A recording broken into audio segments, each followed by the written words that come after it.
না সত্যব্ৰত কলিতাৰ লগতে তাৰমানে আমাৰ বিধান পৰিষদে কমলপুৰ বিধান পৰিষদৰ কিছুসংখ্যক পদত্যাগ পত্ৰ দাখিল কৰা বুলি আমি অৱগত হৈছোঁ, আমি জানিছোঁ।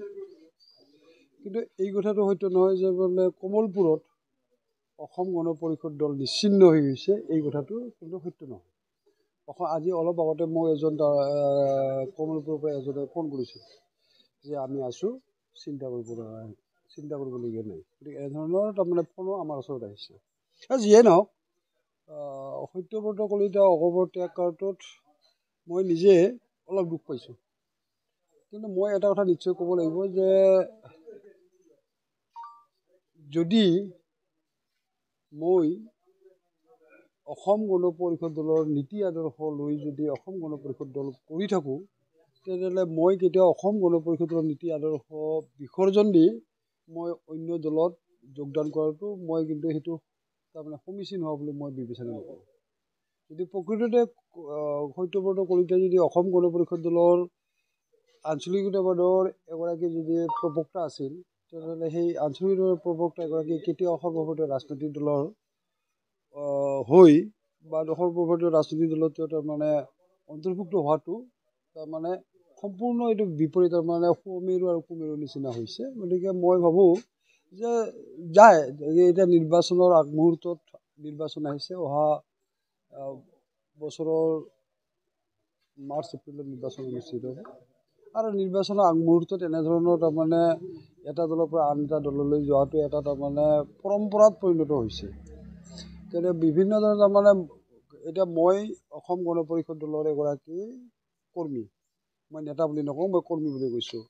এতিয়া মোৰ লক্ষ্য হ'ব লাগিব যে মই প্ৰথম লক্ষ্য দিব লাগিব, মোৰ লক্ষ্য হ'ব লাগিব যে অসম গণ পৰিষদ দলটো কেনেধৰণে শক্তিশালী কৰোঁ বা অসম গণ পৰিষদৰ নীতি আদৰ্শৰ প্ৰতি আকৃষ্ট হৈ কেনেধৰণে ৰাইজক আগবঢ়াই লৈ যাব পাৰোঁ, এইটো মোৰ প্ৰথম লক্ষ্য হ'ব লাগিব। কিন্তু মোৰ যদি লক্ষ্য হয় যে বোলে মই অসম গণ পৰিষদ দল কৰি মই কিবা এটা পাব লাগিব, মই কিবা এটা হ'ব লাগিব, তেনেধৰণে যদি চিন্তা চৰ্চা কৰি মই যদি অসম গণ পৰিষদ দল কৰোঁ, তেতিয়াহ'লে মই ভাবোঁ এইটো প্ৰকৃতাৰ্থত অসম গণ পৰিষদ দলৰ প্ৰতি থকা যিটো তাৰমানে নীতি আদৰ্শ, এই নীতি আদৰ্শৰ পৰা বিৰত হোৱাটো বিচলিত হোৱাটোকে বুজাব।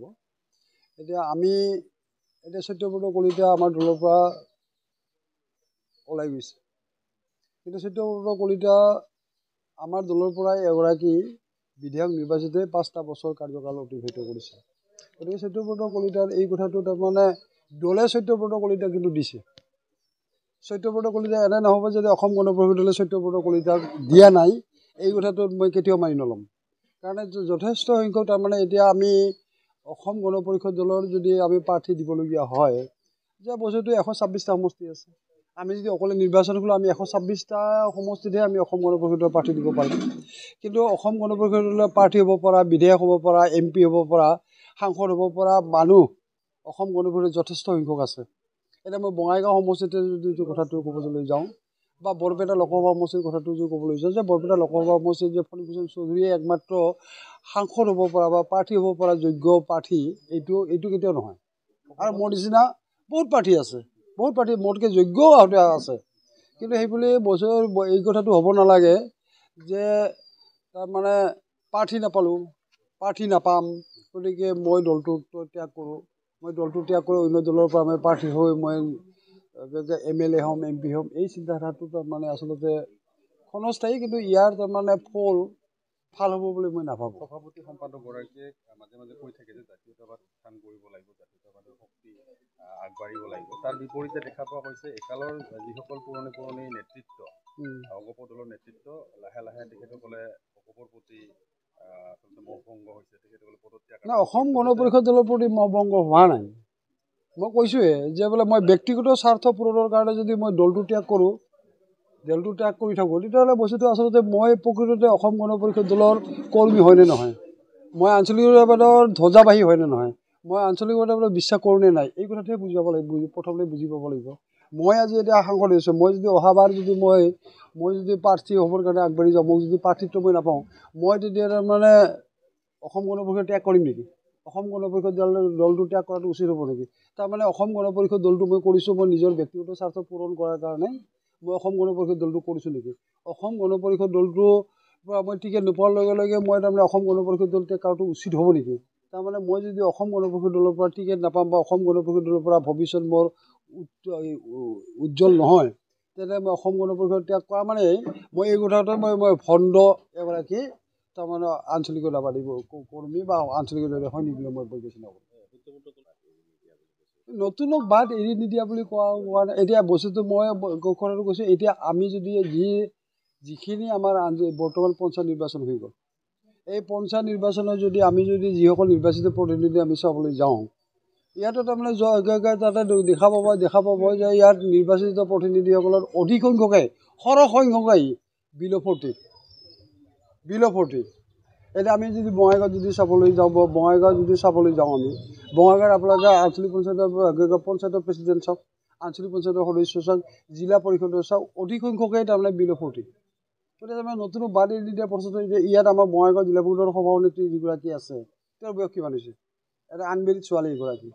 গতিকে এইটো কথাটো নহয়। তাৰমানে ঘটনাটো হৈছে কি যে বীৰেন বৈশ্যক টিকেট দিয়া হৈছে, বীৰেন বৈশ্যক টিকেট প্ৰেচিডেণ্ট ৱাৰ্কিং প্ৰেচিডেণ্টে দিয়া নাই। বীৰেন বৈশ্যক টিকেট দিয়া হ'ব নে নহ'ব, তাৰমানে ৰাজ্যসভাৰ আসনখন কাৰ দ্বাৰা পূৰণ কৰা হ'ব, এই বিষয়ে আমাৰ তাতে তাৰমানে সভাপতি কাৰ্যকৰী সভাপতিৰ লগতে সাধাৰণ সম্পাদকসকল আছিল, বিষয়ববীয়াসকল আছিল, বিষয়ববীয়াসকলৰ মাজত এটা আলোচনা হৈছিল। সেই আলোচনা তাৰমানে প্ৰত্যেকে কৈছে যে যিহেতু বীৰেন বৈশ্য আছে, গতিকে বীৰেন বৈশ্যৰ জৰিয়তে যিহেতু আমাৰ তাৰমানে লিড আমাৰ সাংসদৰ সংখ্যা কম, গতিকে বীৰেন বৈশ্য পুৰণা তেওঁৰ অভিজ্ঞতা সম্পন্ন ব্যক্তি, গতিকে তেওঁক আমি টিকেট দিলে আমাৰ দলটো সফল পাম, আমাৰ দলটো উপকাৰ হ'ব, সেইকাৰণে তেওঁ বীৰেন বৈশ্য দিয়া হৈছিল। এই কথাটো প্ৰতিগৰাকী তাতে উপস্থিত থকা প্ৰতিগৰাকী বিষয়ববীয়াই কথাটো কৈছে। তেতিয়া কিন্তু সত্যব্ৰত কলিতাৰ নাম কোনো তাৰমানে তাতে উল্লেখ কৰা নাছিল। সত্যব্ৰতৰ নাম যদি তাতে উল্লেখ কৰিলেহেঁতেন ডেফিনেটলি সত্যব্ৰত কলিতাই পালেহেঁতেন, কিন্তু তাত থকা 20-25 জন মানুহৰ কোনো এজনে সত্যব্ৰত কলিতাৰ নাম উল্লেখ কৰা নাই।